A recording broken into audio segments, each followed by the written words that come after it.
नमस्कार दोस्तों, मैं अशोक सर एसएससी फुलपरास में आपका स्वागत करता हूं।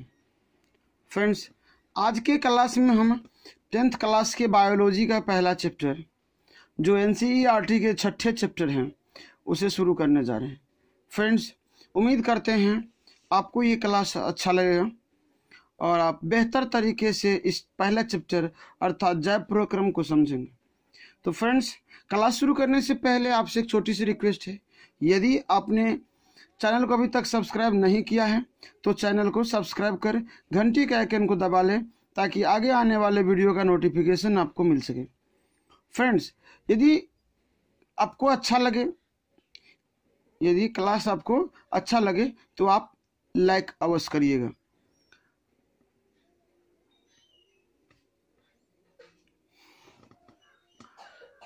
तो फ्रेंड्स, शुरू करते हैं आज का क्लास।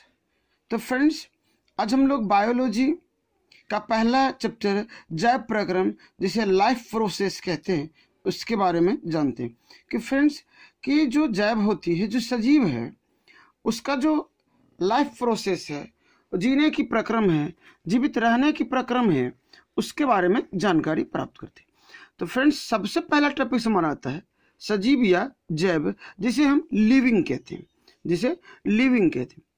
तो सजीव वे हैं जिनमें जान होती है, जो श्वसन, पोषण, वृद्धि, उपापचय आदि करते हैं, जैसे मनुष्य, कुत्ता, बिल्ली आदि। क्या होती है फ्रेंड्स कि जिसमें जान हो उसे सजीव कहते हैं।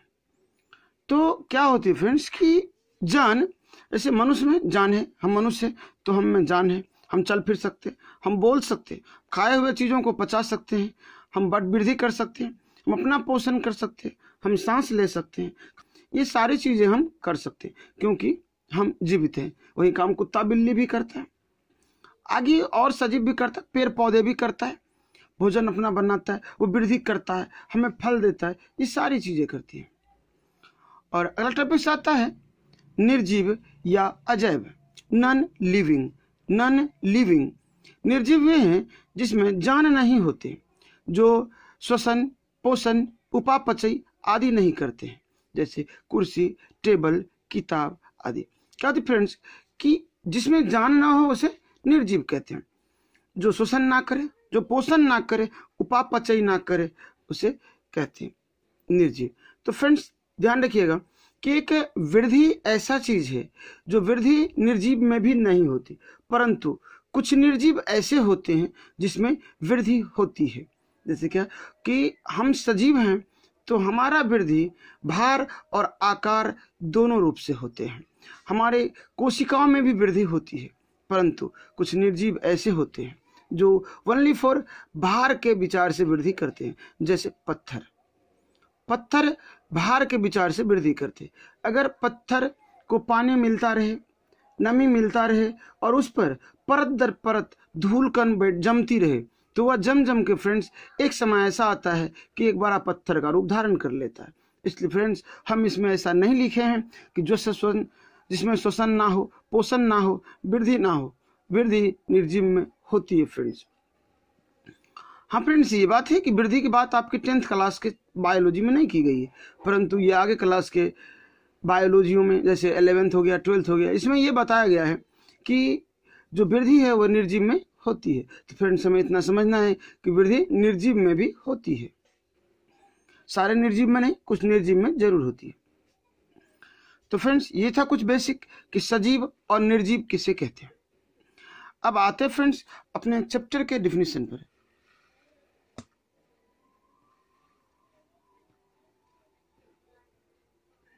जैव प्रक्रम वे सभी क्रियाएं जिनके द्वारा जीवों का अनुरक्षण होता है, उससे जैव प्रक्रम कहते हैं।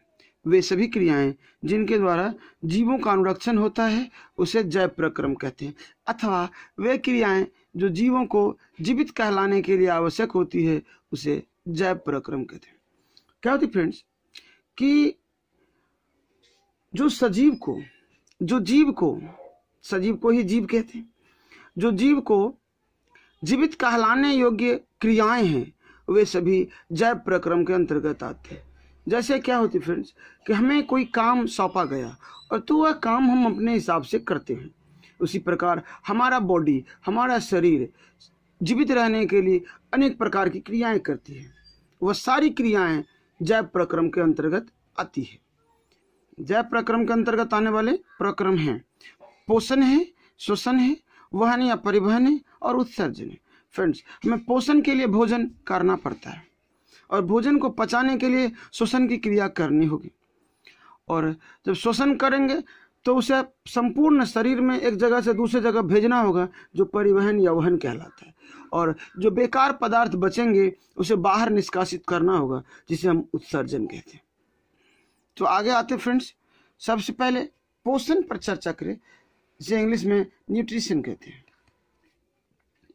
पोषण जीवों द्वारा जटिल पदार्थों को जैव रासायनिक प्रक्रिया द्वारा सरल अणुओं में परिवर्तित कर उपभोग करने को पोषण कहते हैं। क्या होता है फ्रेंड्स, जो सजीव होते हैं वह जटिल पदार्थों को जैव रासायनिक प्रक्रिया द्वारा, अर्थात सजीवों में जो रासायनिक प्रक्रिया होता है उसके द्वारा सरल अणुओं में परिवर्तित कर उपभोग करते हैं, उस क्रिया को हम पोषण कहते हैं। क्या होता है फ्रेंड्स, जैसे हम एक सेब खाते हैं, फ्रेंड्स, सेब में कौन सी विटामिन है, कौन सी प्रोटीन है, कौन सा अम्ल है, ये हम अलग अलग करके नहीं खाते। हम तो सेब खाते, परंतु हमारे शरीर की रासायनिक प्रक्रिया जो है उन सभी को अंदर में, उन सभी को अवशोषित कर अलग अलग कर देती है। तो इस क्रिया को हम पोषण कहते हैं। आगे आता फ्रेंड्स, श्वसन शरीर के बाहर से ऑक्सीजन को ग्रहण करना तथा कोशिकीय आवश्यकता अनुसार खाद्य स्रोत के विघटन में उसका उपयोग श्वसन कहलाता है। क्या होता है फ्रेंड, जब हम सांस लेते हैं, वायु को अंदर करते हैं और उसमें से ऑक्सीजन को अलग कर जैसे जैसे हमारे शरीर को आवश्यकता होती है हमारे भोजन को विघटित करने का, तोड़ने का, उससे प्रोटीन, विटामिन, अम्ल अलग करने का, उसमें हम उसका जब उपयोग करते हैं उस ऑक्सीजन का, तो उसे हम श्वसन करते हैं। चलिए फ्रेंड्स, देखते हैं आगे। तो क्या फ्रेंड्स, ये आपको अच्छा लग रहा है, समझ में आ रहा है? फ्रेंड्स, अगर समझ में आ रहा है तो लाइक अवश्य करिएगा। अगला पॉइंट है फ्रेंड्स हमारा वहन, जिसे हम परिवहन भी कहते हैं, इंग्लिश में ट्रांसपोर्टेशन कहते हैं, अर्थात एक जगह से दूसरे जगह पहुंचाने की क्रिया। तो देखिए फ्रेंड्स, वहन एक प्रक्रिया है जिसके द्वारा शरीर के विभिन्न भागों में आवश्यक पोषक तत्व पहुंचाए जाते हैं, जो शरीर के अनुरक्षण का कार्य करती है। फ्रेंड्स, जो चीज़ें हम भोजन के रूप में ग्रहण करते हैं, पोषण के प्रक्रम में उसे शरीर में अलग अलग कर दिया जाता है। जो भी भोजन हम ग्रहण करते हैं उसके आवश्यक तत्वों जैसे प्रोटीन, विटामिन, कार्बोहाइड्रेट, जल, वसा, इस सारी चीज़ों को अलग अलग कर दिया जाता है और इन चीज़ों को हमारे शरीर के अन्य भागों तक पहुंचाया जाता है, जिससे हमारा शरीर सुरक्षित रहता है। तो इस क्रिया को हम परिवहन कहते हैं। उत्सर्जन शरीर के हानिकारक अपशिष्ट पदार्थों के निष्कासन के प्रक्रम को उत्सर्जन कहते हैं। फ्रेंड्स, क्या होती है कि जो हमारे शरीर में हानिकारक पदार्थ बनते हैं, जैसे फ्रेंड्स सांस लेने के प्रक्रम में हम तो केवल वायु लेते हैं, पर उस वायु में ऑक्सीजन, कार्बन डाइऑक्साइड, अन्य गैसें भी होती है। तो हमारा शरीर ऑक्सीजन का उपयोग कर कार्बन डाइऑक्साइड को बाहर कर देती है। जो हम भोजन खाते हैं फ्रेंड्स, जो भोजन करते हैं हम, जो भोजन ग्रहण करते हैं, उन भोजन में जो बेकार पदार्थ है उसे हम मल के रूप में बाहर कर लेते हैं। जो पानी पीते फ्रेंड्स, उसमें से उपयोग करने योग्य जो भागे होती है उसको हमारा शरीर ग्रहण कर बेकार पदार्थ पेशाब के रूप में बाहर कर देता है। तो इस क्रिया को फ्रेंड्स उत्सर्जन कहते हैं। हमारा अगला टॉपिक है फ्रेंड्स कि सजीव में पाए जाने वाले जैव प्रक्रम निम्नलिखित है। तो सजीव में कौन कौन से जैव प्रक्रम पाए जाते हैं? पहला फ्रेंड्स, जीव द्रव्य का अनुरक्षण। तो जैविक पदार्थ को सुरक्षित रखना, यह है जैविक पदार्थ को सुरक्षित रखना। सभी जीवों का शरीर जीव द्रव्य युक्त कोशिकाओं का बना होता है। तो क्या होती है फ्रेंड्स कि जो जीव बनती है उनका शरीर जीव द्रव्य कोशिका, अर्थात फ्रेंड्स जो हमारे शरीर में क्रिया करने वाले द्रव्य है उनके द्वारा बने होते हैं। जीवन के लिए जीव द्रव्य का कार्यात्मक अवस्था में बने रहना आवश्यक है। फ्रेंड्स, अगर हमको जीवित रहना है तो हमारे जीव द्रव्य को क्रियाशील होना चाहिए, उसे नष्ट नहीं होना चाहिए, उसे अक्रिय नहीं होना चाहिए, बल्कि उसे सक्रिय रहना चाहिए। जीव द्रव्य में कई प्रकार की रासायनिक क्रियाएं चलती है। तो फ्रेंड्स क्या होती है, क्योंकि हमारे शरीर के लिए जो आवश्यक पदार्थों का श्वसन, परिवहन, उत्सर्जन इत्यादि होती है, इन सभी क्रियाएं हमारे जीव द्रव्य के अंतर्गत चलती रहती है, जिससे जीवन की गतिशीलता बनी रहती है। तो फ्रेंड्स, उम्मीद करते हैं आपको ये टॉपिक्स भी समझ में आ गया होगा।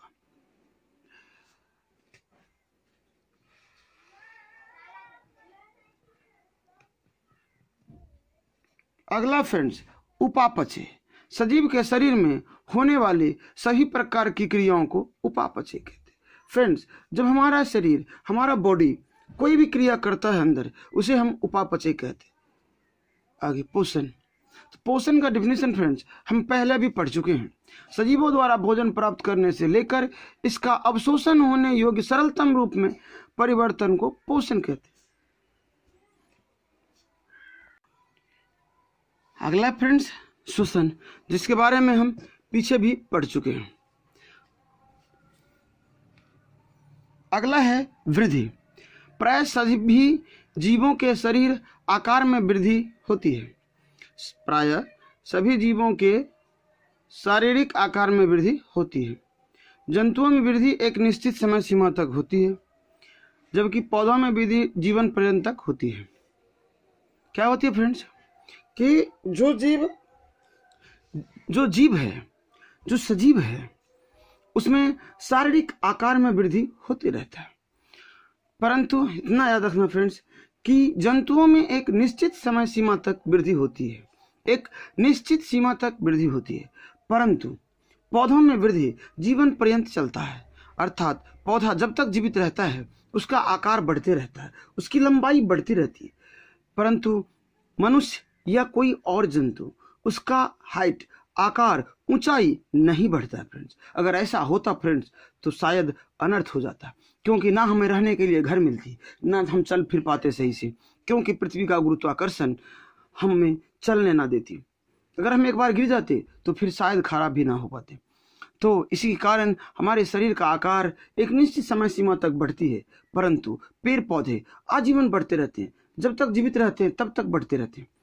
जब उपचयी क्रियाएं अपचयी क्रियाओं से अधिक होती है तब सजीवों में वृद्धि होती है।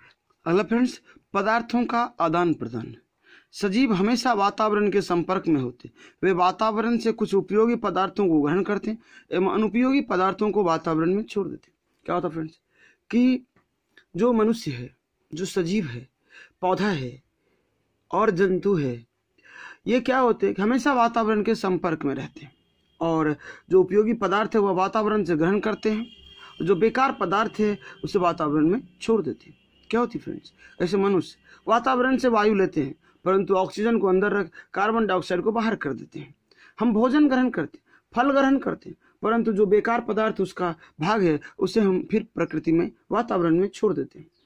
पेड़ पौधा जो श्वसन के क्रम में ऑक्सीजन लेते हैं, भोजन बनाने के क्रम में कार्बन डाइऑक्साइड का प्रयोग करते हैं, परंतु शोषण के क्रम में ऑक्सीजन को अवशोषित करते हैं, कार्बन डाइऑक्साइड छोड़ते हैं, परंतु भोजन बनाने के क्रम में कार्बन डाइऑक्साइड को अवशोषित करते हैं और ऑक्सीजन छोड़ते हैं। तो ये हो गया फ्रेंड्स कि सजीव हमेशा वातावरण के संपर्क में होते हैं और उपयोगी पदार्थों को ग्रहण करते हैं और अनुपयोगी पदार्थों को पुनः वातावरण में छोड़ देते हैं। उम्मीद करते हैं फ्रेंड्स आपको ये टॉपिक्स भी समझ में आया होगा। तो फ्रेंड्स लाइक अवश्य करिएगा। अगला, पदार्थों का परिवहन या फिर वहन। इसे हम फ्रेंड्स पहले पढ़ चुके हैं, पीछे पढ़ चुके हैं, ये डिफिनेशन वही होगा। उत्सर्जन के बारे में भी फ्रेंड्स हम पढ़ चुके हैं। अगला है उत्तेजनशीलता।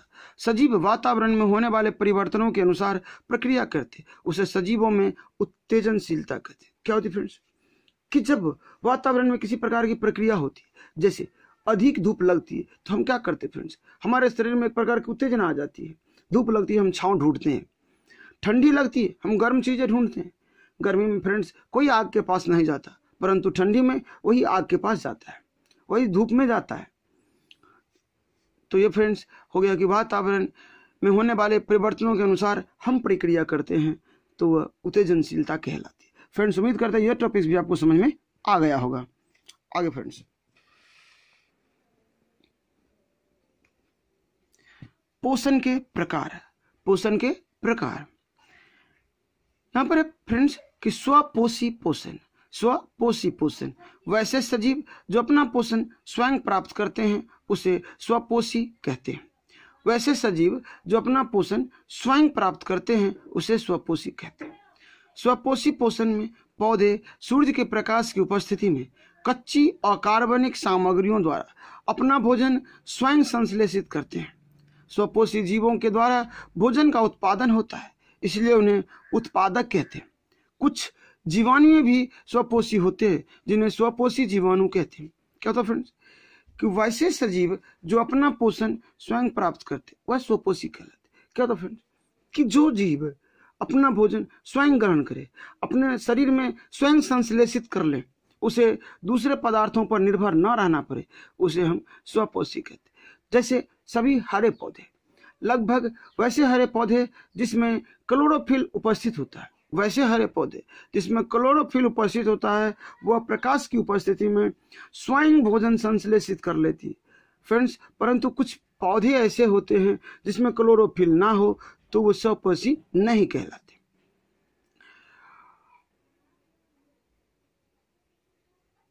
पौधा उत्पादक कहलाता है क्योंकि फ्रेंड्स वह स्वपोषी है और पौधे के द्वारा ही पौधे के द्वारा ही जंतुएं अपना भोजन ग्रहण करते। जैसे हम लोग फ्रेंड्स पौधे पर निर्भर रहते हैं। से धान ना होगा तो फिर चावल कैसे बनेगा, गेहूं ना हुई तो फिर क्या खाएंगे, फल ना लगा तो क्या खाएंगे, दालें ना हुई, साग ना हुई, सब्जियां ना हुई, ये सभी तो पादप है फ्रेंड्स। ये सभी पौधे हैं जिनसे ये उपयोगी पदार्थ हम ग्रहण करते हैं। तो हम फ्रेंड्स हम स्वपोषी नहीं है, हम जंतुएं स्वपोषी नहीं है, परंतु पौधा स्वपोषी है जिसे उत्पादक कहते हैं क्योंकि वही उत्पादन का कार्य करता है। तो फ्रेंड्स उम्मीद करते हैं ये टॉपिक्स भी आपको समझ में आया होगा। आगे देखिए फ्रेंड्स, परपोषी पोषण।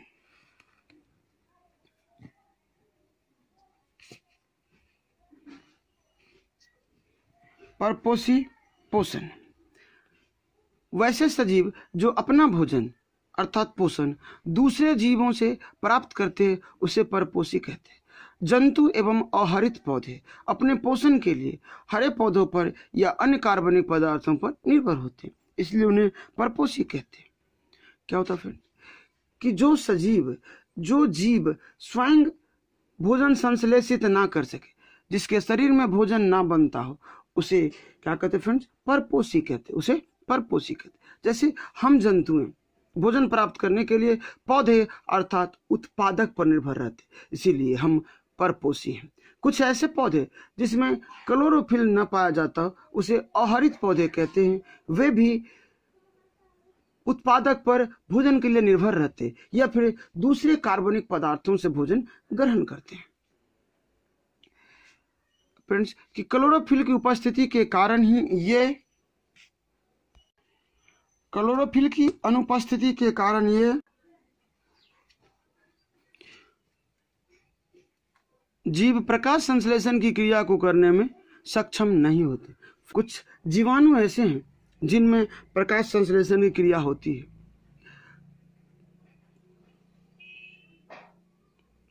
आगे फ्रेंड्स, परपोषी के प्रकार। परपोषी भी कई प्रकार के होते हैं। भोजन प्राप्त करने की विधियों एवं इसके प्रकार के आधार पर परपोषी पोषण 3 प्रकार के होते हैं। परपोषी पोषण 3 प्रकार के होते हैं। जैसे हो गया फ्रेंड्स पहला कि मृतोपजीवी पोषण। मृतोपजीवी पोषण फ्रेंड्स सिंपल सा डिफिनेशन है कि जो सजीव मरे हुए पदार्थों से भोजन प्राप्त करे, मरे हुए पदार्थों से भोजन प्राप्त करे। लेकिन पढ़ते फ्रेंड्स इस टॉपिक्स को।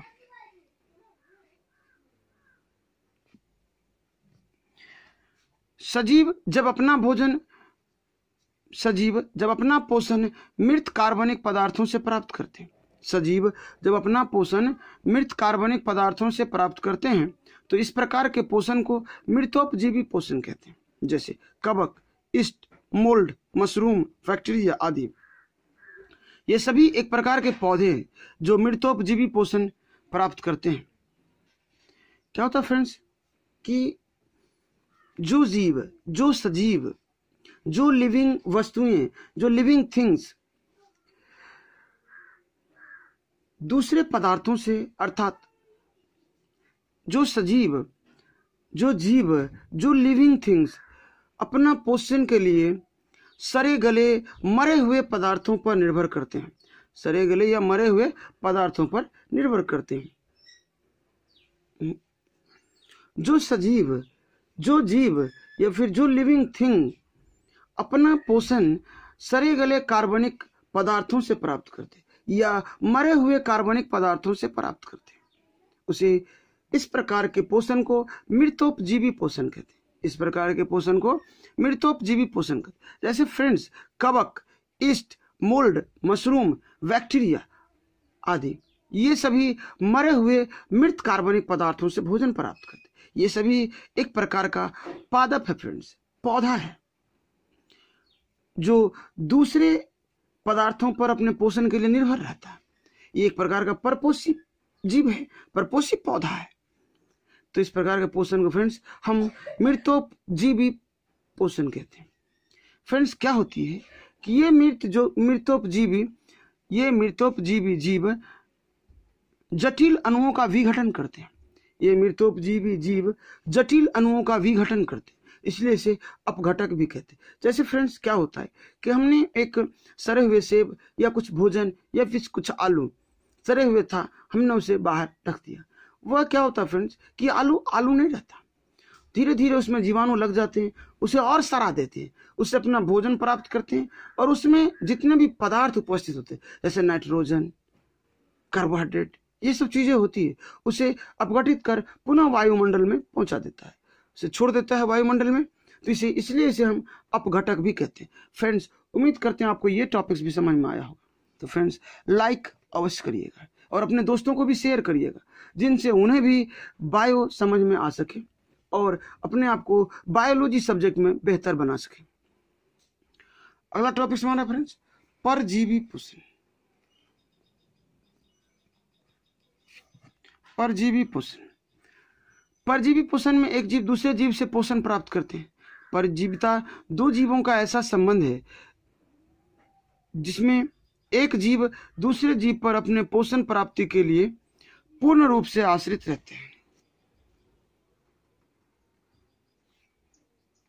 फ्रेंड्स, यहाँ पर जिसमें होगा, जिस्मी होगा, ये होगा जिसमें।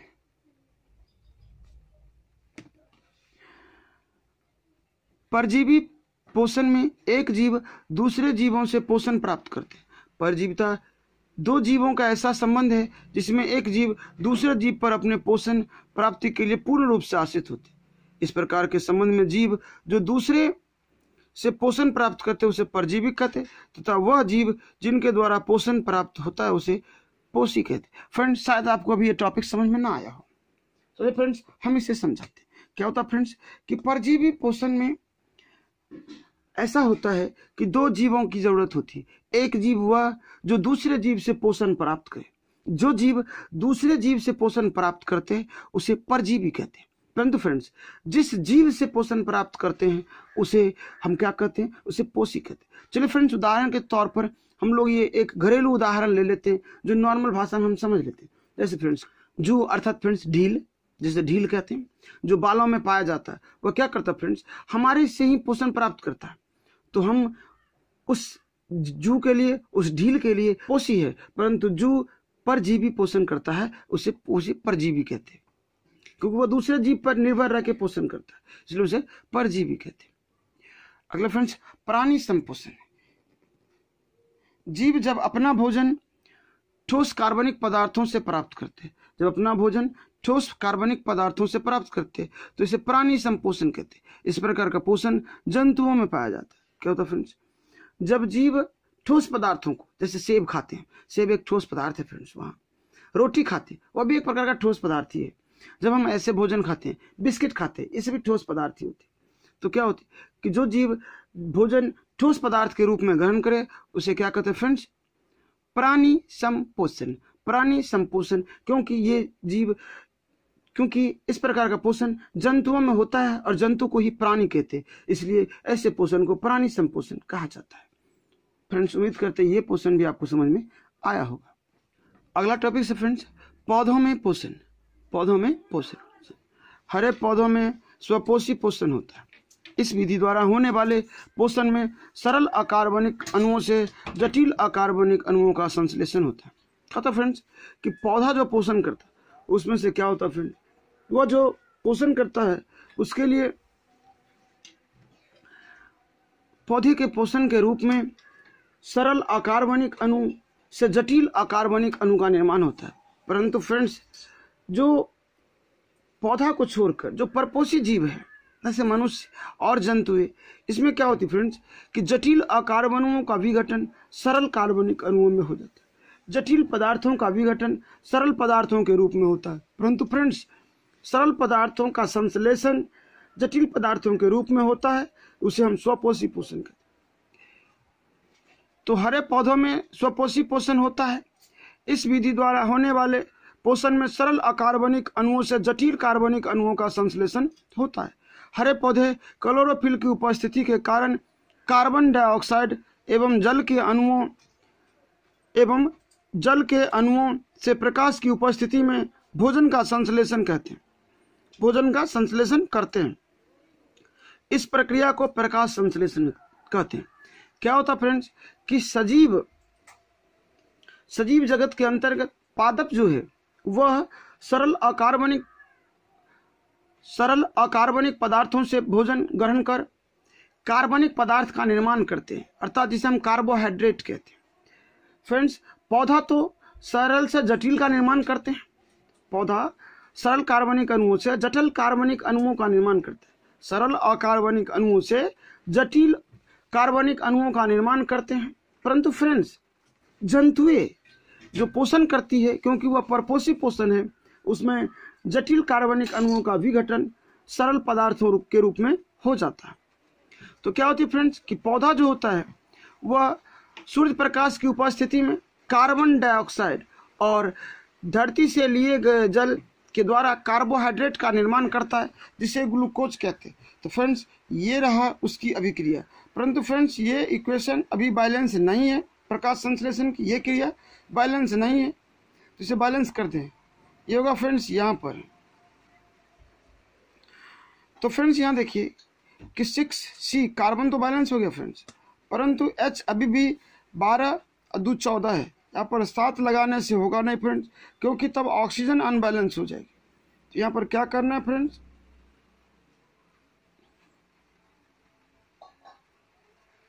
12 यूज कर लेते हैं। 12 दूनी 24, 12 को यहाँ, 6 दूनी 12 यहाँ। अब हो गया फ्रेंड्स 6 गो ऑक्सीजन, 6 गो 12 गो ऑक्सीजन, उधर 14 गो ऑक्सीजन। यहाँ पर देखिए फ्रेंड्स 12 गो ऑक्सीजन है, 12 गो 24 गो ऑक्सीजन है। इसलिए फ्रेंड्स यहाँ पर 6 6 12 है, ये 6 यूज कर लिया, ये बैलेंस हो गया। तो फ्रेंड्स ये जो बना है ये कार्बोहाइड्रेट, जिसे हम ग्लूकोज कहते हैं। पौधे प्रकाश संश्लेषण की क्रिया में ग्लूकोज का ही निर्माण करते हैं, जो उसका भोजन है। फ्रेंड्स, उम्मीद करते हैं ये भी आपको समझ में आगे आते हैं। प्रकाश संश्लेषण के दौरान निम्नलिखित प्रक्रम संपन्न होते हैं। प्रकाश संश्लेषण के दौरान निम्नलिखित प्रक्रम संपन्न होते हैं, जैसे क्लोरोफिल द्वारा प्रकाश की ऊर्जा का अवशोषण। जैसे क्लोरोफिल द्वारा प्रकाश की ऊर्जा का अवशोषण, प्रकाश ऊर्जा का रासायनिक ऊर्जा में रूपांतरण, जल के अणुओं का ऑक्सीजन एवं हाइड्रोजन में अपघटन, जल के अणुओं का ऑक्सीजन एवं हाइड्रोजन में अपघटन। आगे है कार्बन डाइऑक्साइड का कार्बोहाइड्रेट में परिवर्तन, कार्बन डाइऑक्साइड का कार्बोहाइड्रेट में परिवर्तन। फ्रेंड्स, प्रकाश संश्लेषण के दौरान ये सभी क्रियाएं होती है।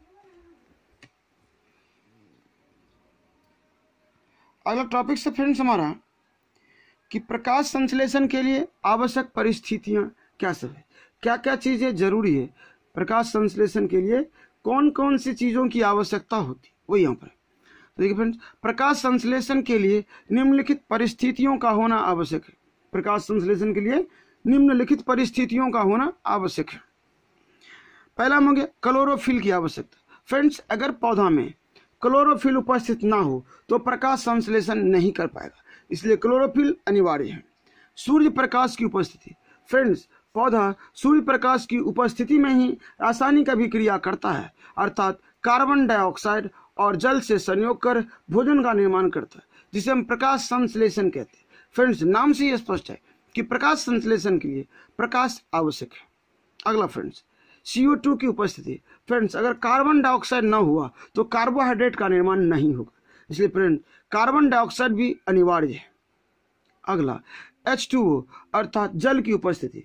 फ्रेंड्स, प्रकाश संश्लेषण क्रिया के लिए जल अनिवार्य है। अगर जल ना हुआ तो फिर ऑक्सीजन और हाइड्रोजन में वह विघटित होगा नहीं, तो फिर अगर विघटित नहीं हुआ तो कार्बोहाइड्रेट का निर्माण नहीं होगा। तो फ्रेंड्स, ये जो चारों चीजें हैं वह अनिवार्य है प्रकाश संश्लेषण क्रिया के लिए। फ्रेंड्स, आज की क्लास को इतने पर खत्म करते, मिलते हैं अगले क्लास में अगले टॉपिक्स के साथ। तब तक के लिए जय हिंद, थैंक्स फॉर वॉचिंग।